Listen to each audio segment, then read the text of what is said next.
Hello and welcome. When I go outside now, I don't see human beings anymore. I see hordes of faceless automatons.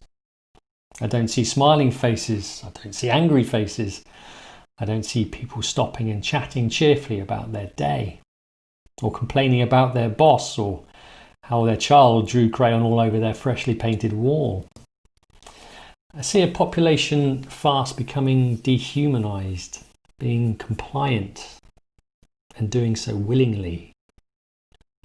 There seems little opposition to this and outright hostility to those of us who question it, to challenge those in power whom, day by day, strip away our rights and freedoms.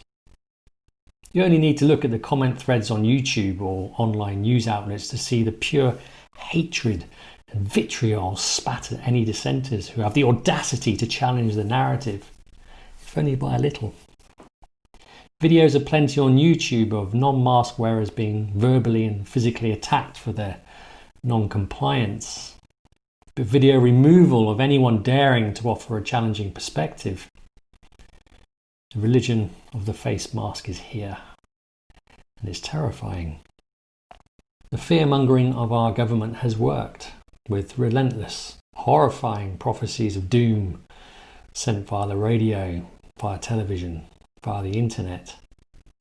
Our fellow countrymen have slowly descended into timid wisps of compliance, sitting at home, dutifully waiting for the next 5 p.m. briefing, hosted by our ever-eager public broadcaster, waiting for more illicit tales of suffering and death. Nobody questions it. Nobody wants to. Everybody is scared. And yet the science supporting face masks is anecdotal at best. Social distancing, yes. Washing hands, yes. But masks, not so much. But masks do have an effect, but not, it seems, in the prevention of viral transmission. So what do we know? SARS-CoV-2 measures 0.1 micrometers in diameter.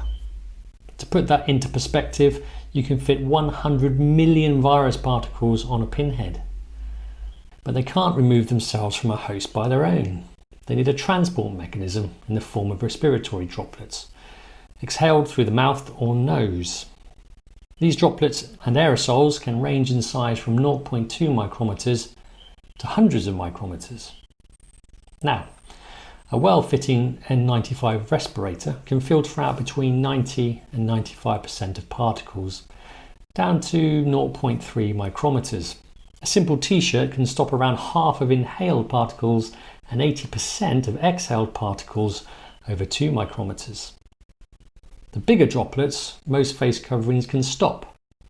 The smaller aerosols, though, and the ones which can linger in the air for minutes and hours, need medical grade masks fitted correctly to have any effect at all. So, do masks help?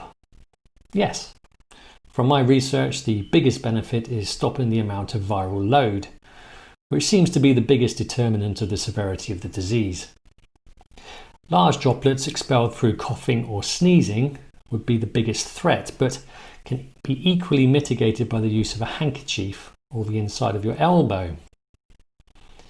But the smaller particles, the aerosols, are much harder to stop and are the ones at the root of the spread of infection.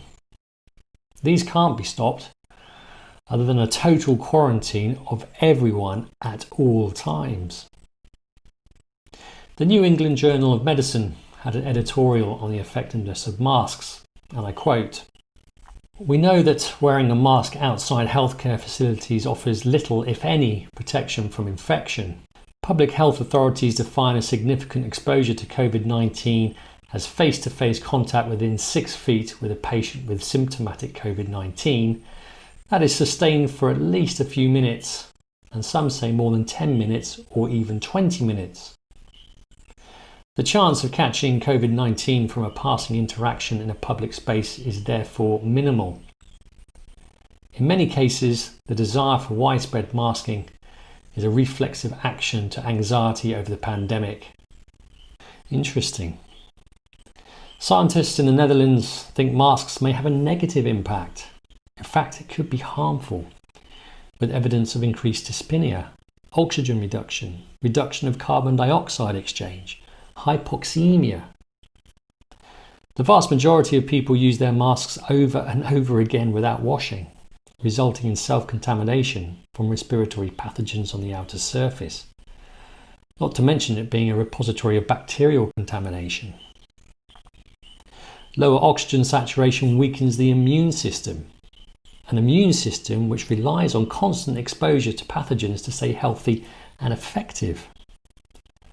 All these measures to fight COVID-19 might not be doing us any favours in the long run.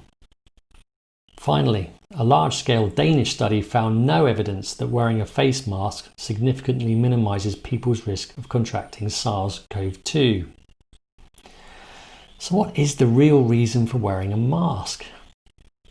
If you're to believe the ruling class, and you really shouldn't, it helps in decreasing the spread of COVID-19. It might well do. But you might also think it's more about control, about subservience, about demoralization, about compliance, about doing what you're told and liking it. It's about the religion of the face mask.